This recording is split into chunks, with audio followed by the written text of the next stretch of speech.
Un chiffre redonne le moral ce matin, les centimètres de neige fraîche.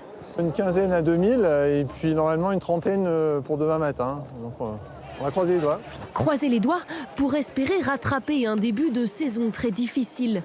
Seule la partie basse du domaine skiable était ouverte pour ses vacances grâce à de la neige artificielle. Je pense que demain matin, on va pouvoir ouvrir les deux derniers téléportés qui sont sur le haut. Ça va se confirmer en fin de journée. Et puis progressivement retrouver une configuration normale pour dimanche, voire le tout début de semaine prochaine. Voilà. Donc ça, c'est plutôt encourageant. Car la neige permet aussi de retrouver sa rentabilité. Le prix des forfaits avait été réduit de 25% pour que les clients restent satisfaits. Nous, on est arrivé au début de semaine, bon, on a quand même réussi à aller skier, bon, ça va. Mais là, c'est vrai que c'est agréable, c'est joli.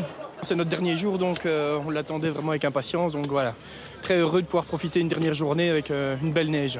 Si le Dévoluy est cette année l'un des massifs les plus touchés par le réchauffement du climat, les météorologues observent ce phénomène partout dans les Alpes. Ce mois de décembre en est la parfaite illustration.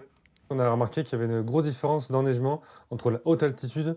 Au-delà de 2500, on a eu quasiment des records d'enneigement, notamment dans tout ce qui est les écrins. On avait quasiment 3 mètres de neige mi-décembre dans les écrins, c'est jamais vu pour la période. Par contre, sous 2000 mètres, on a un déficit d'enneigement depuis maintenant plusieurs semaines. Donc on voit qu'il y a beaucoup de différences entre la moyenne altitude et la haute altitude. Dès demain, le froid s'installera dans la région. Une nouvelle rassurante pour les stations de ski qui savent cependant qu'à terme, leur modèle n'aura d'autre choix que d'évoluer avec le climat.